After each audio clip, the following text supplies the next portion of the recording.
Dia 5, sábado, dia de comer peixada, como Jesus comia peixada com seus discípulos, como nós vimos, quem acompanhou os 50 dias rumo a Pentecostes, nas suas aparições, ressuscitado, Jesus fazia um peixe assado, né? Dizem que dia 5 é dia de comer peixada, então que você tenha essa graça hoje. Vamos à primeira leitura de hoje, que na verdade é o final da história de Tobias e Sara. Tobias, capítulo 12, versículo 1. Então, a liturgia é organizada dessa forma. Nós começamos com um versículo, saltamos um trecho, lemos mais um trecho e encerramos com um outro trecho. Então, é assim. Capítulo 12, versículo 1, aí nós vamos saltar para o versículo 5 e ler até o 15. Depois nós damos um novo salto para encerrar, lendo os versículos 20 e 21. Primeira leitura, Tobias 12, 1. Então, Tobit chamou seu filho e disse-lhe: que havemos nós de dar a esse santo homem que te acompanhou? Esse santo homem que tinha acompanhado Tobias era simplesmente o anjo Rafael, o anjo da cura. E aí, nesse final, depois que o filho já casado, depois de tudo resolvido, ele tendo seus olhos curados, ele falou: vamos dar uma recompensa para esse santo homem que te acompanhou. Queriam dar dinheiro para o anjo, sem saber que era um anjo, né? Até engraçado. E aí, nesse momento, finalmente, o anjo Rafael revela quem ele é e por quem ele foi enviado. Então é um momento maravilhoso, onde ele revela para eles: olha, eu sou um anjo de Deus enviado do céu, que estive com vocês todo esse tempo. Então tá, versículo 5. Chamaram-no, pois, o pai e o filho, e tomando-o à parte, rogaram-lhe que aceitasse metade de tudo que tinham trazido. Então ele falou-lhes discretamente: bendizei o Deus do céu e dai-lhe glória diante de todo o ser vivente, porque ele usou de misericórdia para convosco. Se é bom conservar escondido o segredo do rei, é coisa louvável revelar e publicar as obras de Deus. É coisa louvável publicar e revelar as obras de Deus. Boa coisa é a oração acompanhada de jejum, e a esmola é preferível aos tesouros de ouro escondidos. Porque a esmola livra da morte, ela apaga os pecados e faz encontrar misericórdia e a vida eterna. Aqui já há um link com o evangelho de hoje. Essa esmola que é dada ao templo, né? Aqueles, porém, que praticam a injustiça e o pecado são os seus próprios inimigos. Quem pratica a injustiça e o pecado é inimigo de si mesmo. Olha que sabedoria. Quando nós praticamos o pecado, nós somos inimigos de nós mesmos, porque estamos atraindo a condenação. Estamos perdendo o céu. Aqueles, porém, que praticam a injustiça e o pecado são seus próprios inimigos. Vou descobrir-vos a verdade, sem nada vos ocultar.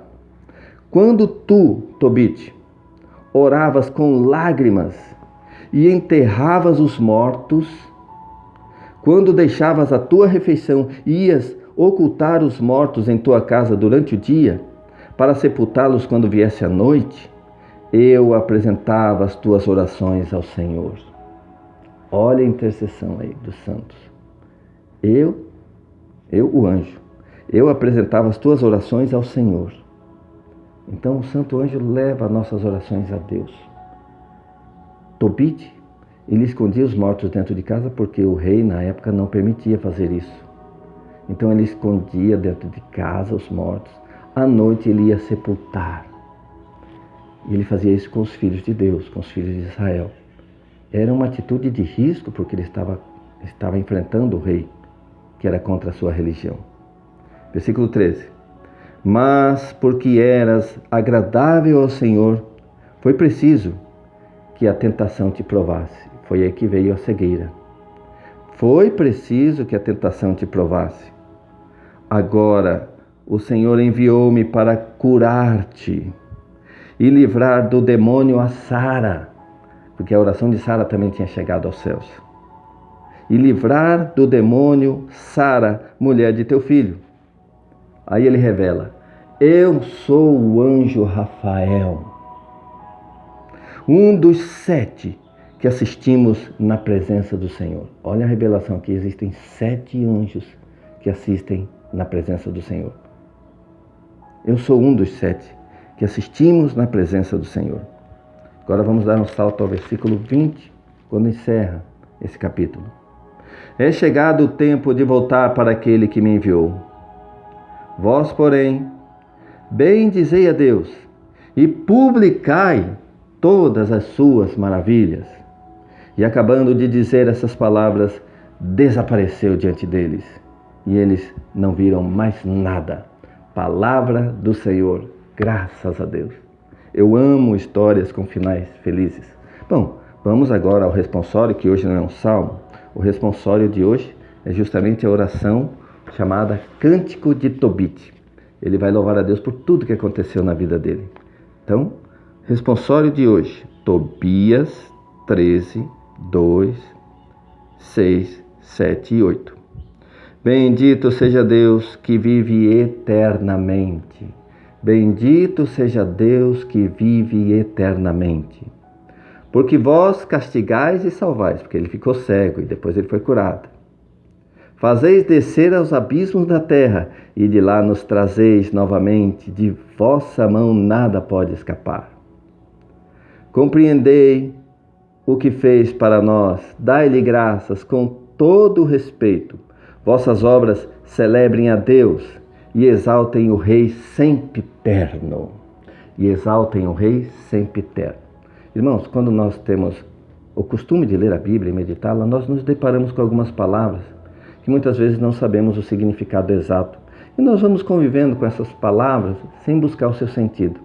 Por exemplo, a palavra aqui, sempiterno, eu sublinho aqui agora, sempiterno. Eu convivi com essa palavra há muito tempo e eu imaginava que sempiterno seria a união de duas palavras, olha só, que seria a palavra sempre e eterno, sempiterno. E eu sempre tomei por esse significado. Mas hoje me deu uma curiosidade, mas será que é isso mesmo? Aí eu fui lá no Google e escrevi lá, sempiterno, significado. E aí eu vou ler para vocês aqui, né? Quero compartilhar todo o conhecimento. Sempiterno, que dura ou vive sempre. Contínuo, eterno, perene, infinito. Ou coisas muito velhas, né? Muito antigas. Tem dois sentidos. Ou é coisa que é muito velha ou muito antiga, ou é que dura ou vive sempre, contínuo, eterno, perene, infinito. Então eu estava certo. Então muitas coisas a gente entende pelo sentido do texto e da frase, né? Então eu tinha até uma visão correta. Só que eu imaginava que era a união de duas palavras, sempre e eterno. Bom, aí é preciso pesquisar um pouco mais, né? Mas continuando aqui, esse louvor de Tobit. Eu desejo de toda a minha alma alegrar-me em Deus. Repita isso, irmão. Eu desejo de toda a minha alma alegrar-me em Deus, Rei dos céus. Bendizei ao Senhor, seus eleitos. Fazei festa e alegres louvai-o. Amém. Gente, olha aqui na missa esse convite à alegria. Eu estranho que muitas pessoas não querem alegria na celebração da missa. E o nome é celebração. Celebração, em inglês é celebration, que é festa. A missa é a festa da ressurreição. E olha aqui o salmo na missa dizendo, eu desejo de toda a minha alma alegrar-me em Deus, Rei dos céus. Bendizei o Senhor, seus eleitos, fazei festa. Alegres, louvai-o. Alegrai-vos sempre no Senhor. Então a missa tem que ser a alegria, a festa de Jesus ressuscitado, vivo, glorioso e Senhor. Aleluia. Vamos ao Evangelho do dia então? Qual é a ligação do Evangelho de hoje, que é Marcos capítulo 12. Deixa eu ver aqui, peraí. Deixa eu ver certinho. Marcos 12, 38 a 44. 38 a 44. Então, a primeira parte dessa leitura, Jesus censura a hipocrisia dos escribas. E na segunda, ele exalta a esmola de uma viúva. Evangelho de Nosso Senhor Jesus Cristo, segundo São Marcos, glória a vós, Senhor. Contra a hipocrisia dos escribas. Ele lhes dizia em sua doutrina, ele Jesus: guardai-vos dos escribas, que gostam de andar com roupas compridas, de ser cumprimentados nas praças públicas, de sentar-se nas primeiras cadeiras nas sinagogas e nos primeiros lugares nos banquetes. Isso é a glória humana que eles buscavam, não é? Eles devoram os bens das viúvas e dão aparência de longas orações. Estes terão um juízo mais rigoroso. Que coragem de Jesus falar isso, porque os escribas tinham poder dentro do templo e já estavam querendo matar a Jesus. Agora a oferta da viúva. Jesus sentou-se de frente do cofre da esmola e observava como o povo deitava dinheiro nele. Muitos ricos depositavam grandes quantias. Eu quero lembrar aqui o que disse o anjo a Tobias sobre a esmola. Olha a ligação com o Evangelho. Grandes quantias. Chegando uma pobre viúva, e agora eu lembro de Sara, que casou com Tobias, que ficara viúva 7 vezes. Olha aqui a história de uma viúva também. Chegando uma pobre viúva, lançou 2 pequenas moedas, no valor de apenas 1 quadrante. E aqui tem um asterisco, versículo 42. Então tem alguma informação importante no rodapé. Então aqui, 12,42. O que é um quadrante? Foi o que ela doou, né? Quadrante, a 4ª parte da asse. Era a mais pequenina moeda romana, de bem pouco valor. 2 pequenas moedas, literalmente, 2 leptos, a menor moeda citada na Bíblia. Então, uma oferta de pouquíssimo valor monetário, não é? Se fôssemos comparar hoje, ela teria dado 2 moedas de 5 centavos, não é? 2 moedas de 5 centavos doou lá para a igreja. Continuando, no versículo 43. Ele chamou seus discípulos e disse-lhes: em verdade vos digo, esta pobre viúva deitou mais do que todos os que lançaram no cofre. Porque todos deitaram do que tinham em abundância. Em algumas traduções está assim: deitaram do que era supérfluo. Supérfluo é aquilo que não vai me fazer falta se eu tirar da minha vida. É supérfluo, é dispensável. Então, todos deitaram do que tinham em abundância.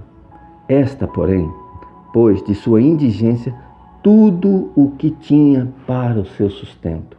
Palavra da salvação. Glória a vós, Senhor. Que bom, irmãos, o sol nascendo aqui. Maravilha. E aí, irmãos, nós nos deparamos com essa palavra. E às vezes a gente se surpreende quando em algumas situações nós somos maltratados, mal valorizados. Em algumas situações nós somos desprezados pelas pessoas que nos cercam, muitas vezes até da igreja. As pessoas desfazem do nosso trabalho, desfazem dos nossos esforços, nos dispensam. E aí eu quero trazer essa palavra do Evangelho de hoje. Aquela pobre viúva talvez não fosse valorizada porque deu 2 moedinhas equivalentes a 2 moedas de 5 centavos. E certamente aqueles homens que doavam grandes quantias eram bem tratados pelos escribas, né? Eram muito bem tratados. Mas tem uma coisa, tanto uns como os outros, Deus conhece. Deus acolhe a doação daqueles que têm em abundância, claro que sim. Mas Ele não despreza a doação daqueles que têm pouco. Então, mesmo que você, em algum momento, não tenha se sentido valorizado dentro da igreja, pela sua doação, pelo seu trabalho, saiba que sim, você está sendo valorizado por aquele que mais te interessa. Deus está vendo a sua doação, o seu esforço. Deus está vendo o amor com que você trabalha na igreja. E para Ele, você tem todo o valor. Ainda que te desprezem aqui, o importante é que Deus está vendo e sabe que às vezes você tem dado muito mais do que as pessoas têm imaginado. Nós estivemos reunidos aqui em nome do Pai, do Filho e do Espírito Santo. Amém. Voltamos amanhã com a liturgia de domingo, que é tão rica com 4 leituras. Fica com Deus, irmãos.